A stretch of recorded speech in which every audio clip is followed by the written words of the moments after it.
प्रधान भाई ऐसे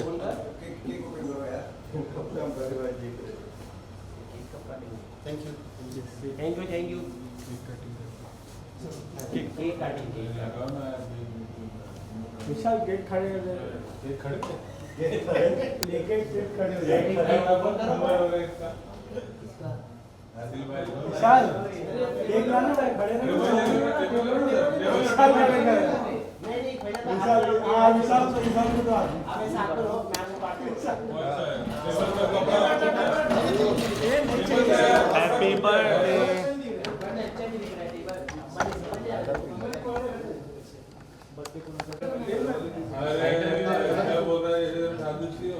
विशाल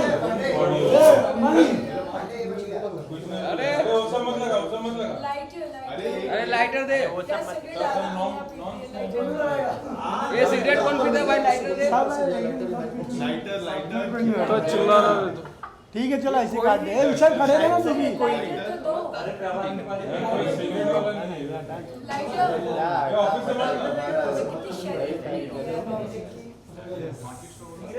सिगरेट कोई नहीं पी मैं छोड़ दे विशाल दीदी खड़े हो जाए किधर है स्मैश भी कर रहा है हाँ अभी सिगरेट पीता है विशाल तो हम लोग चला लेंगे वीडियो छोड़ो ऐसे ही कर विशाल खड़े रहना तो फैशन लग रहा है। हैप्पी बर्थडे एक मिनट एक साथ नहीं वो अच्छा साथ में कर रहे हो पूरी मीडिया में कौन सिगरेट नहीं पीता है?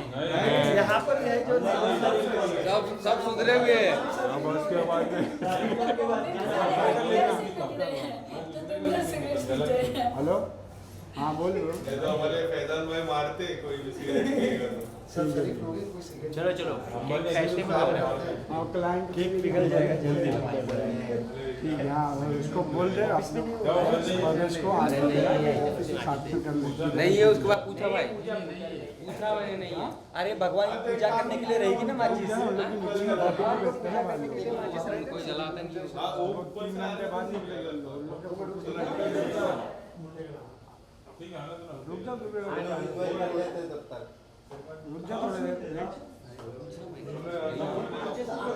आगे नाश्ता कर लो नहीं कर देंगे तो कोई नहीं कर रहा क्या कर रहा भाई क्या आज भाई बोले क्या लाइट बार जा रही है यार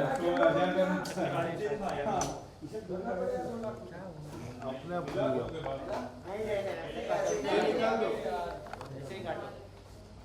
ले भाई ऐसे ही काट दे आप लोग बताइए अरे बंदी जल्दी थोड़ा केक दिखाओ ना ऐसा भाई। एक मिनट अच्छा ऐसा केक विशाल काटने का हाँ क्या बात है। यही तो है थोड़ा बस बस बस ज्यादा नहीं मैम को भी दिखाओ मैम को भी साथ में लो मैम को भी दिखाओ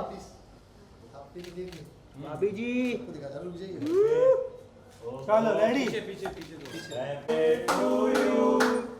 birthday to you happy birthday Kena ji happy birthday to you.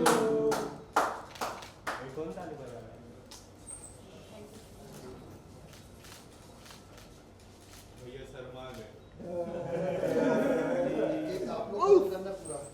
क्या बात है।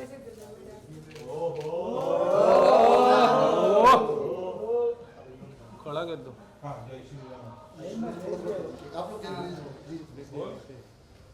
चलो खा रहे हैं बाइट कर लो लगा के बोले एक आप लोग तो ले लीजिए आप लोग वीडियो से हाँ कर लीजिए खा लेगा लीजिएगा प्लीज आप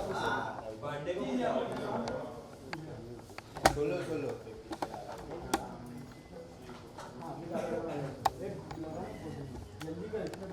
कौन सा फोटो बाइक करना है क्या रेडी नहीं चल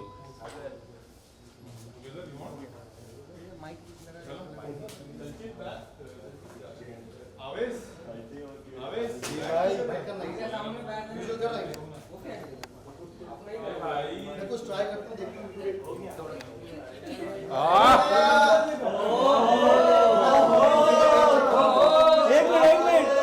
एक मिनट भाभी जी इधर हाँ भाई पीछे पीछे थोड़ा पहले पीछे भाई पीछे थोड़ा अभी भाई बाद में भाभी जी उठाएंगे चलो अभी आपकी बारी। लगता है घर में करता ही अभी इनकी बारी है। क्या तुम कौन जाने की? पहले उठा सकते हो। थैंक यू भाई। चलो घूम रहे हो। ये आपकी जन्मदिन की आपको ढेर सारी शुभकामनाएं। Thank you so much. मैं जानना चाहूँगा आज के दिन की आप दोनों शुरुआत किस तरह से की है? फैजान, बताइए, आपसे पूछ रहे हैं। जन्मदिन फैजान भाई की खा कुछ नजर आ रहे हैं। आज के दिन की मैं सुबह से थोड़ा जल्दी उठ गई थी और मैं मंदिर गई थी। मैंने पूजा की और अभी मैं आप सबके सामने हूँ। फैजान भाई आप कुछ कहना चाहोगे आज? मैं तो कल रात 12 बजे के बाद से सोया नहीं, जब से इनकी बर्थडे की मुझे टेंशन थी इतनी। तो पूरा प्रिपरेशन में लग गया है, कहाँ से केक आएगा, कौन सा फ्लेवर इन्हें पसंद है, ये क्या पहन रही है। सो मैं उसमें दिन भर लगा रहा एक्चुअली ऑनेस्टली, और अभी आपके सामने आया हूँ। तो ऑफकोर्स बहुत खुश हैं, आज बहुत बड़ा दिन है हम लोग दोनों के लिए। और साथ ही क्या कुछ प्लानिंग की है वो शाम को? शाम को डिनर का प्लान किया है और बाकी देखते हैं। कुछ कहना चाहोगे? आज जन्मदिन है, किस तरह से आपकी क्या प्लानिंग रहेगी? इन्होंने सरप्राइज का प्लान तो बता दिया, मेरी कोई बहुत ज़्यादा प्लानिंग तो के साथ सेलिब्रेट करने के बाद हम लोग साथ में डिनर करने जाएंगे और बस, और कुछ नहीं। ये जो गहना और फैजान का जो रिश्ता है, क्या रिश्ता है? कि हाल ही में जो तस्वीरें आई काफी लोग चर्चा कर रहे, कुछ शुरुआत से अगर थोड़ा बता दीजिए। तो इस बारे में तो फैजान बताएंगे।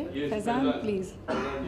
देखिए, काफ़ी सालों से हम लोग कुछ मतलब रिलेशन चल रहा था, बातचीत चल रही थी। तो फाइनली कुछ ऐसी कंडीशंस आ गई थी कि हम लोगों को अभी डिसीजन लेना ही पड़ा, जो हम लोग अभी एक हो गए, जिसकी फ़ोटोज़ आप लोगों के पास आई गए ऑलरेडी, काफ़ी वायरल हो चुके हैं। फिर इमीडिएटली उसके बाद इनको वाराणसी जाना पड़ा शूटिंग के लिए। सो यहाँ पे थी नहीं ये, नहीं तो उसके बाद ही हम लोग प्लान कर रहे थे, पूरा अनाउंस करें। सो फाइनली ये जैसी कल आई हैं आई थी मॉर्निंग में, तो उसके बाद हमने इमीडिएटली शादी का ऑफकोर्स अनाउंसमेंट आप लोगों को मालूम है सब जो हुआ है। अब बस आप लोगों की विशेष चाहिए, हम लोगों को ब्लेसिंग चाहिए कि ये जर्नी हम लोगों की आगे तक अच्छी रहे। आप क्या कहना चाहोगे? कब मुलाकात हुआ इनसे और कब बात हो गई? फैज़ान को मैं ड्यूरिंग एक इंटरव्यू के टाइम पर ही मिली थी और मैंने हमेशा देखा Faizan was very helpful to me, चाहे कोई भी इवेंट हो। इवन रिसेंटली के इवेंट में वहाँ भी Faizan was really good to me. तो फैज़ान ने मुझे प्रपोज़ किया और मैंने कहा यार शादी तो करनी ही है, आज नहीं तो कल, कल नहीं तो परसों, किसी से तो करनी ही है, तो वाई नॉट फैज़ान, ऐसा बुरा भी नहीं है। तो मैंने एग्री किया and Faizan was very clear from the day one कि तुम्हें जो भी अपना कास्ट रखना है, क्योंकि मैं पंडित हूँ, तो तुम जो चाहो वो कंटिन्यू कर सकती हो। हाँ, उस चीज़ को लेकर हम लोग की दोनों की बात हो गई थी कि मैं चाहता था कि अगर ये कन्वर्ट हो या ये जो अगर ऐसा कुछ चाहती थी, बट फाइनली फिर हमारी ऐसी बात हुई कि अपने आप रिलीजन को फॉलो करिए, उसमें किसी को कोई प्रॉब्लम नहीं है। हाँ। अंडरस्टैंडिंग अच्छी होनी चाहिए, which is very important. Correct. ये ना आपको जिस तरह पता है फैजान हर मामले में कुछ ना कुछ तो अपनी बातें रखते हैं। करेक्ट। जो काफी इम्पोर्टेंट हो जाते हैं। अब इतने सारे मुद्दे तो आप इनके बारे में क्या, कब पता चला इनके बारे में, और इनके बारे में जो मुद्दे पे चर्चा करते हैं, उर्फी की हो, राखी की हो या फिर अब्दू की हो, बहुत सारी ऐसी चर्चा एक्टर की थी। क्या है? अच्छा, मुझे क्या लगता है, हम सब के सब एक डेमोक्रेटिक कंट्री में हैं और हम सब के पास उतनी ही डेमोक्रेसी है जितनी किसी और के पास है। तो हर किसी को अपना पॉइंट रखने का हक है, किसी के पास भी कोई स्पेशल अधिकार नहीं है, जो जिसके पास है वो सबके पास है। तो मुझे अच्छा लगता है कि फैज़ान अपने ओपिनियंस रखते हैं and it's a good thing. आप हमेशा चुप रहकर चीज़ों को कहते हैं ना फ्लो के साथ जाने नहीं दे सकते, और इट्स अ गुड थिंग। तो मैं अप्रिशिएट करती हूँ कि अच्छी बात है फैज़ान के पास अपने ओपिनियंस होते हैं। फैजान, ओपिनियंस की मैं बात करूँ, काफी दिनों से एक मेरे मन में सवाल था कि आप आदि पुरुष पे कब बोलोगे। ये काफी लोग भी जानना चाहते हैं कि आदि पुरुष पे आपकी क्या राय है। जिस तरह डायलॉग हो गए या फिर मूवी हो गई जो लोग को अच्छी नहीं लगी, स्पेशली हनुमान जी के डायलॉग जो अब काफी जाके चेंज किए 5 डायलॉग। आप अगर कुछ बताना चाहोगे इस बारे में, आपकी क्या राय है? देखिए, मूवी तो मैंने टू बी ऑनेस्ट देखी नहीं है, बट उसके रिव्यूज़ काफ़ी ख़राब आ रहे हैं और उन्होंने दूसरे धर्म की भी इंसल्ट करी है, जैसा लोग फीडबैक दे रहे हैं। तो ऑफकोर्स काफ़ी गलत बात है जिस तरह की मूवी बनी है, और कितने बड़े नाम उसमें इन्वॉल्व हुए हैं, बॉलीवुड के लोग भी इन्वॉल्व हो गए हैं। उसके बाद ये सब बड़ी मूवी का रिजल्ट आता है तो बड़ी शर्म की बात लगती है कि बहुत अफसोस की बात है, क्योंकि एक मूवी बनाने में, इतने बड़े प्रोजेक्ट की मूवी बनाने में बहुत प्रॉब्लम्स आती हैं, आप लोगों को पता ही है। उसके बाद अगर ऐसा रिजल्ट आता है तो बहुत अफसोस होता है किसी को भी। ऑफकोर्स आप कुछ बता मैं इस पे ये कहना चाहूँगी सी हम लोगों ने बचपन से रामायण देखी भी है, पढ़ी भी है, सुने भी है। मेरी मम्मा हर रोज़ रामायण के पाठ करती थी तो मैंने बहुत सुना है। सो जो मनोज मुंतसिर ने जो लाइनें बोली हैं, खासकर हनुमान जी के जो डायलॉग हैं कि कपड़ा तेरे बाप का, जलेगी तेरी ये जो लंका वगैरह, वो जो लैंग्वेज है वो बहुत बुरी है। सेकंड, ग्राफिक्स बहुत अच्छे हैं, नो डाउट, बट जब हम लोग रामायण की बात करते हैं तो हम ग्राफिक्स की उम्मीद नहीं करते हैं।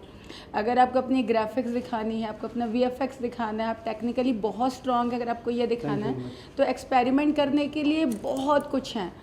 ये दुनिया बहुत बड़ी है, बहुत सारी चीज़ें कर सकते हैं, आपको रामायण के साथ खिलवाड़ नहीं करना था। और प्रभास एक्चुअली जैसा हमने हमेशा से सुना ना कि राम भगवान ऐसे हैं, राम भगवान ऐसे हैं। अगर आप मेरा स्टेटस पढ़ेंगे तो मैं हमेशा कहती हूँ जय श्री राम, जय श्री राम। तो प्रभास ने कहीं से भी राम के रोल को जस्टिफाई नहीं कर पा रहे। और रामायण एक ऐसा ग्रंथ है कि हम ना कभी भी नहीं सोचते कि हमें इतना कुछ ऐसा अजीब सा देखने को मिले। सैफ अली खान की कास्टिंग बहुत बुरी है, कहीं से भी नहीं लगता मुझे कि वो रोल में वो फिट होते थे। सो ये जो रामायण बनी है वो तो रामायण के नाम पर कहते हैं ना अपमान है, और बहुत बहुत बुरी फिल्म बनी है। फैज़ान, आपसे जानना चाहूँगा कि बिग बॉस OTT भी चल रहा है, Right. जो पहला इविक्शन हुआ पुनीत सुपरस्टार का काफ़ी चर्चा हो रही है, जो 24 घंटे के अंदर ही उनको निकाला। काफ़ी बार उन्होंने जिस तरह वोटिंग हुई, जो जनता की वोटिंग और जो Right. मेन जनता थी उनकी वोटिंग अलग थी। Right. जो मेन जनता था उनको 1,20,000 दिया, जो उनको 8वें स्थान पर पहुंचाया। फिर वो उन पे नाराज हुए और पूरे दिन बिग बॉस को कोसे, ऑडियंस को कोसे। आप अगर कहना चाहोगे, क्योंकि उनको एक लॉर्ड सम्मान दिया, लॉर्ड पुनीत स्टार, आप कुछ बताना चाहोगे क्या कुछ बोला? यार मैं अगर मेरी ओपिनियन आप लेंगे तो मतलब इतना जाहिल गंवार आदमी, पुनीत सुपरस्टार जैसा आदमी मैंने ज़िंदगी में देखा नहीं है। वो बिग बॉस कैसे गया मुझे समझ में नहीं आ रहा है, उसको कौन लोग फॉलो कर रहे हैं मुझे समझ में नहीं आ रहा है। आप देखिए इविक्शन कितने जल्दी उसका हुआ है। और मुझे एक चीज़ और, ये छोटी सी मैंने कुछ क्लिपिंग्स देखी हैं, आप लोगों ने देखी होंगी, कि उसको बिग बॉस के घर में कोई जवाब नहीं दे पा रहा है, तो वो सबके ऊपर हावी होता जा रहा था जितने टाइम भी उसने हाउस में गुजारा। तो एक बहुत ही अनपढ़ जाहिल गंवार आदमी पुनीत सुपरस्टार जिसका नाम है, मेरे हिसाब से ऐसे लोगों को तो कभी किसी शो में लेने नहीं चाहिए, और ऐसे शो में इनके टक्कर के लोगों को देना चाहिए जो इनको इमीडिएटली जवाब दें। Thank you.